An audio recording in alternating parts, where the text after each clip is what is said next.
Hey, it's your boy NG Gavin, back with another video. In this video, we're going to talk about why I quit Amazon FBA. Now, actually, I didn't actually do a video explaining this because the time that I stopped FBA and then I pretty much stopped doing uploads on this channel for about, let's see, 1 year or so. You can see here, these are my new videos, just started 3 weeks ago. But then my last video before that was like a year ago. So I took a break for like 12 months. And in that period of time, I basically stopped doing Amazon. Now, the obvious reason why is because, you know, obviously of the what happened in the world with the outbreak of COVID. But I'll explain, you know, in depth why I'm not doing Amazon FBA anymore. So I want to thank let's see, Samir. He asked, or she asked, why am I not doing FBA? And just curious where you are in Amazon FBA journey. So thanks for the question, Samir, and I'll address everything in this video. All right, guys, so let's roll that intro and let's get into it.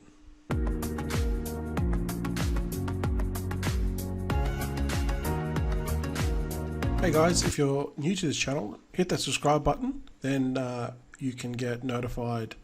Hey guys, welcome back to the channel. Thanks for coming back. So this is continuing, you know, from, I guess, the end chapter of FBA.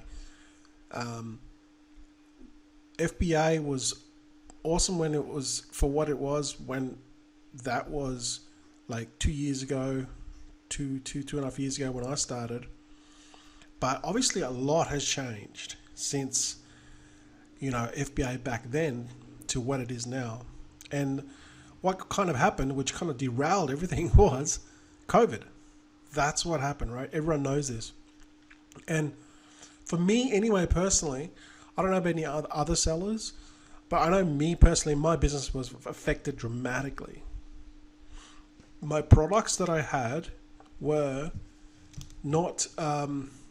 they were like good products that people needed, but when COVID hit, you know, everyone stopped spending money.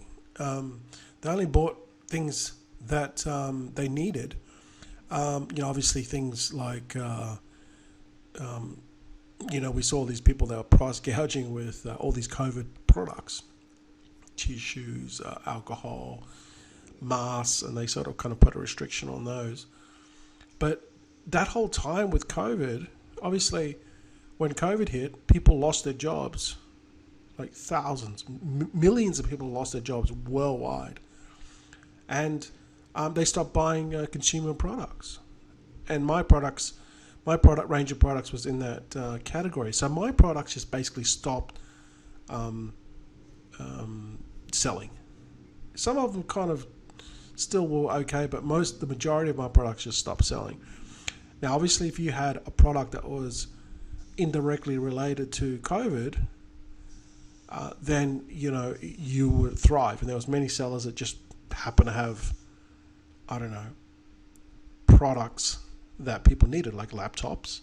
Everyone was, you know, quit their job, weren't working, right? They were told to stay at home. So what did they need? They needed, I don't know, Netflix, laptops, puzzle games. They needed all this stuff to buy. That helped them do what they had to do at home. So these things flew off the shelf, but unfortunately my products were not in that category. That just really squeezed my margins. It really did. And my margins weren't that great anyway, you know, because of, by the time you got the stuff in and then you sold it on Amazon, which it got very competitive, and then you had to pay Amazon, then you had to pay taxes, and, you know, by the time you got, it was just, at that point in time, 2 years ago, it was feasible. But then when COVID hit, and because of my product range, it just became unsustainable. So the shipping fees also increased from China. Once COVID hit, obviously nothing was coming out of China because all the boats stopped, and that even flights stopped, obviously, right? Because they banned all the airplanes from coming in because of COVID. And on those airplanes, they have a lot of air freight. if you don't know that, but in those commercial planes, they pack a lot of these parcels. That's how they make extra money. And all those flights kept on just basically stopped. So you could still keep your stuff in, but it would cost you like double the price because of the very few flights coming in. And that was also the same with shipping. Everything stopped with shipping, sea shipping as well. It slowed down dramatically. So that increased my cost again. It became no longer feasible because of the rising costs, because my margins weren't that massive anyway. And then since then, 2 years later, the competition, I mean, if I went back to Amazon now, the competition was just, it's like anything, right? If you get into something early and you establish yourself, you establish your brand on Amazon. If you were to establish your brand on Amazon maybe 4 or 5 years ago, you would dominate that niche because your brand would be everywhere. But if you're a new brand coming into that space, it's already very crowded. So there's constantly new brands coming in and new products coming into every niche. So it just became a lot more competitive. Even the storage costs. Amazon would email me and say, "Oh, your storage costs are going up." My inventory wasn't moving, so it would sit on Amazon longer, and then they would increase the storage costs. So I would get hit again. There's also a lot of moving parts, which it's that's just how Amazon works. There's a lot of moving parts, and they need to be managed. And that's kind of like if you don't have the experience with that side of it, the logistics, the taxes, the shipping, having to deal with the factory, and then having to deal with Amazon, and then the whole process with FBA was a whole new learning curve of getting your stock in there, make sure the products were labeled properly. If you brought in pallets, they had to be all labeled properly or they get rejected. There was a large cash outlay.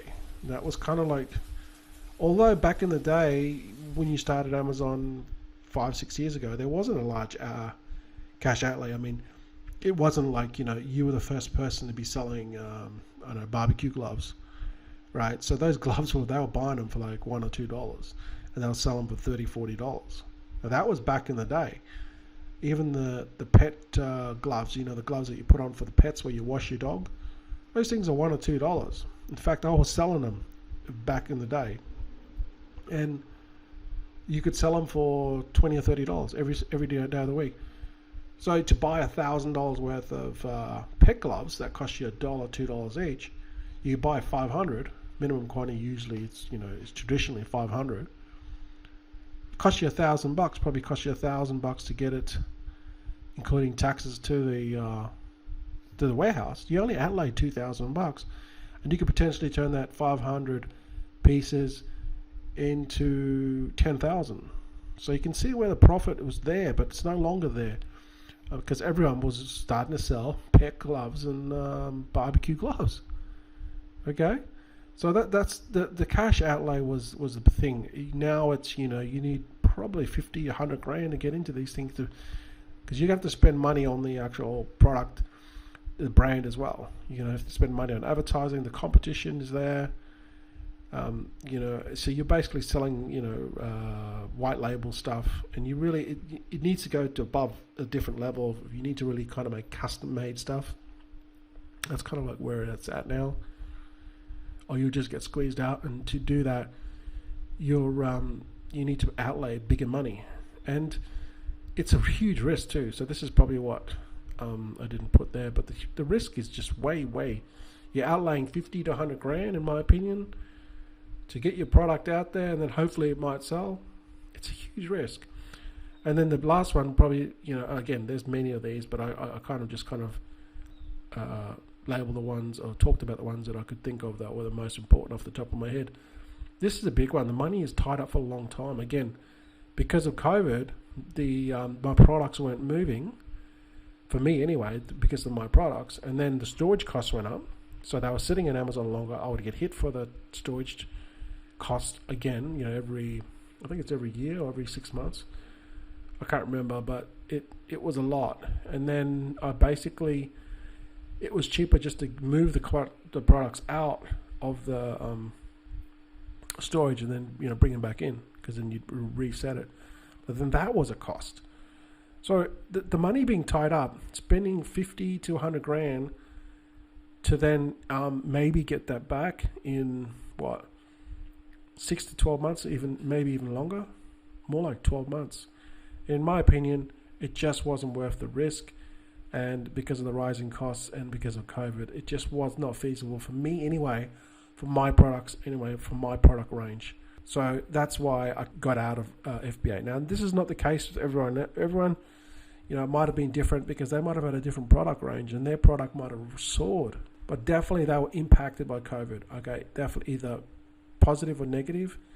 I think, I'm just saying in my experience, it was a negative. I can't really say for other people, but a lot of people were affected by COVID, put it that way. So why did I switch to YouTube? And this is not like a thing to switch to YouTube, comparing them both, but as you guys know, the reason, when I did my videos here, I stopped doing the FBA and basically just stopped talking about doing uploads on videos. In that period of time of this last video that I did 1 year ago, what I did was I created a YouTube channel on crypto, and it went to 22,000 subscribers, and I was really amazed on the money that I was generating from that, and the overall benefits of having such a growing.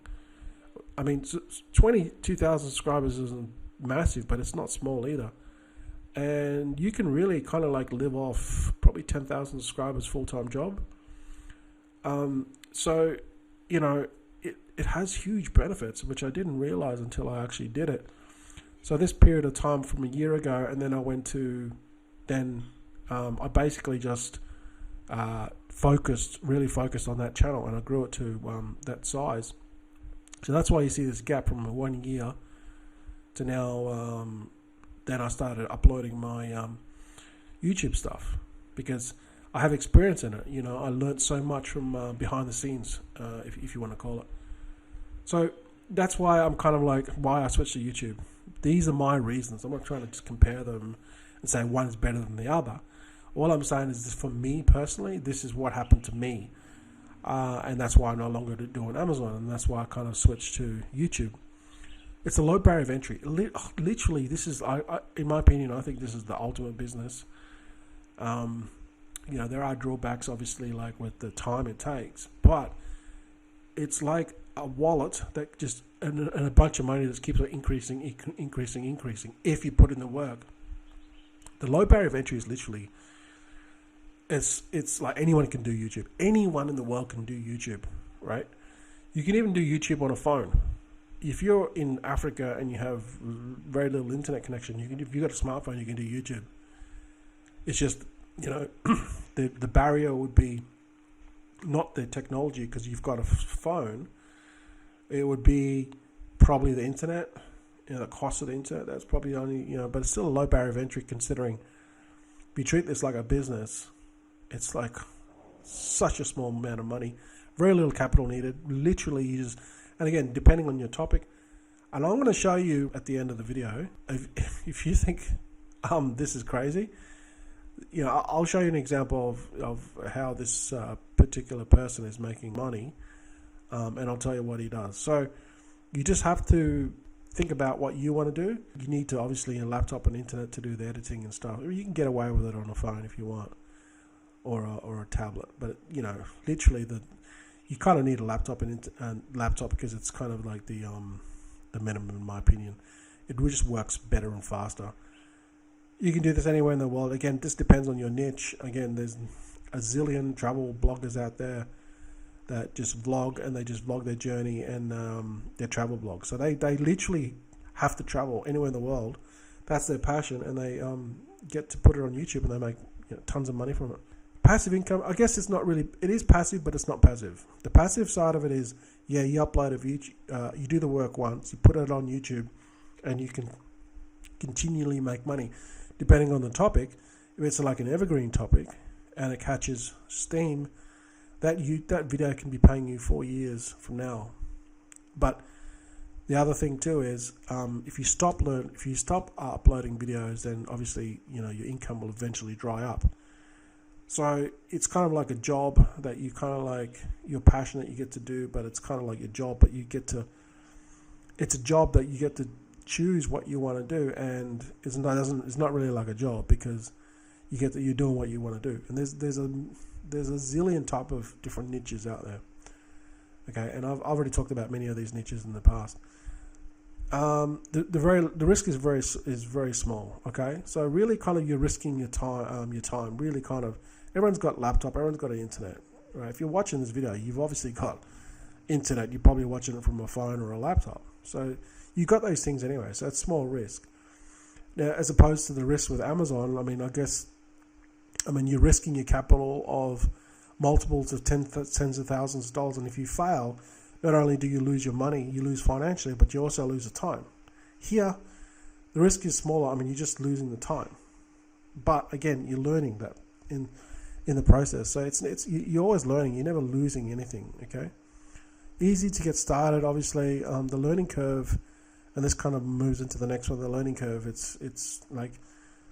It's literally, there is no learning curve. You learn all that other stuff with the algorithm later, but you literally don't need to know that stuff when you just start. All you need to do is open an account and learn how to upload YouTube videos. It's just, you click the upload button, click create, and then click video to upload. There's that simple, right?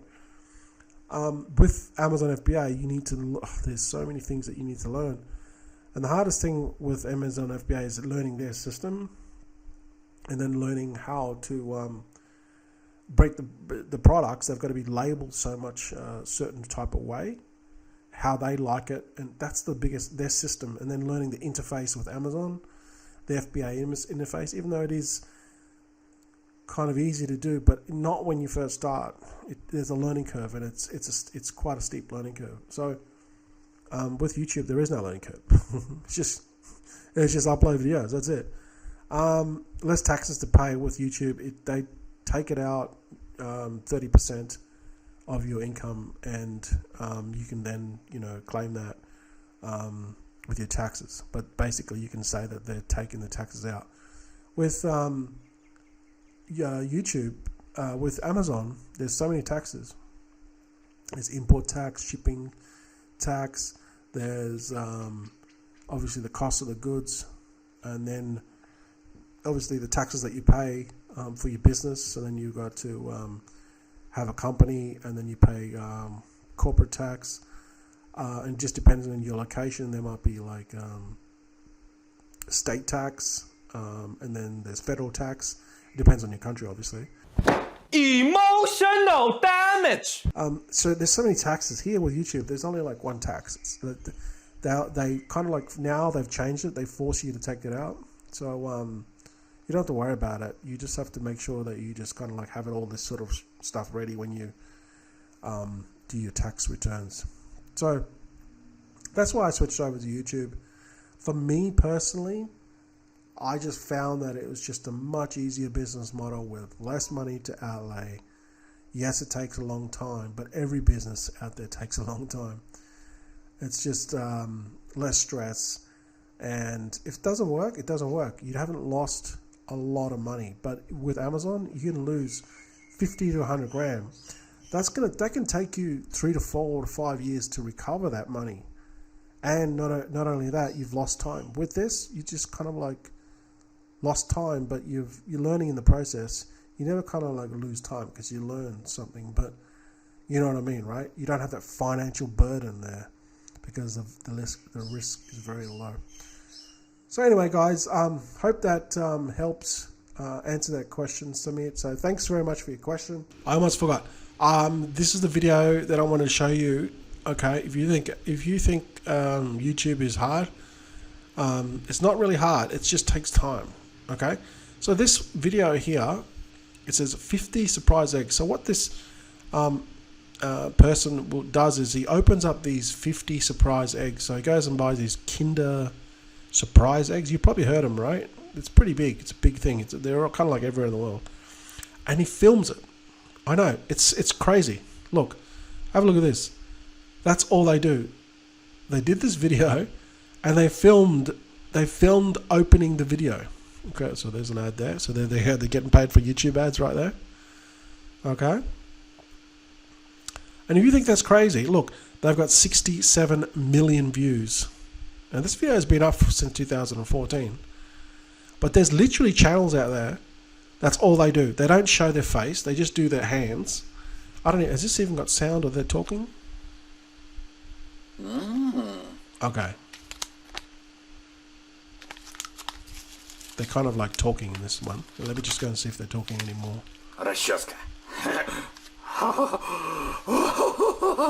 Okay, so they're doing like these stupid sounds and talking like a child. I guess they're doing this to help to fit in with the people that watch it, right? Because it's obviously kids are going to be watching it, right? And that's all they do. Now, there's channels that just do this only. They don't do anything. You ever see their face. You just see their hands. They're opening up these Kinder Surprise things, and they're getting millions of views. So let's just go and see here. In the last 30 days, here the estimate is between 288 to 5K. You know, I would base it on the views. This is kind of like a metric that I always use. You know, you could base it off the views. So there's 1.5 million views. 1,152,000, and then you divide that by 1,000 equals, and then you multiply by 2, and then that's 2, meaning $2 per 1,000, and then you could probably multiply this by 2 or 3 more because the social blade is not really accurate, so I'd multiply it by 2. So yeah, this is probably right. 4.6 a month. I'd say that this channel is probably making between 5,000 to 6,000 a month. Now, obviously, it's pretty big, right? It's 1 million subscribers, but there's other channels out there. You just have a look at all these things here. They just do these stupid things on YouTube, opening up stuff, and you know, it's just dumb stuff. But people watch it, right? There's 5K a month. How much money do you think they paid to buy 50 eggs and do like a video? Not much. It wouldn't cost you that much. I mean, you'd eat the eggs anyway. So there's an example. You guys can decide what you guys want to do. Just weigh up all the costs and find a business that works for you. Okay, again, this is just my experience. It didn't work for me. It could work for you. All right, guys, thanks for watching. Please subscribe, and I'll see you guys in the next video.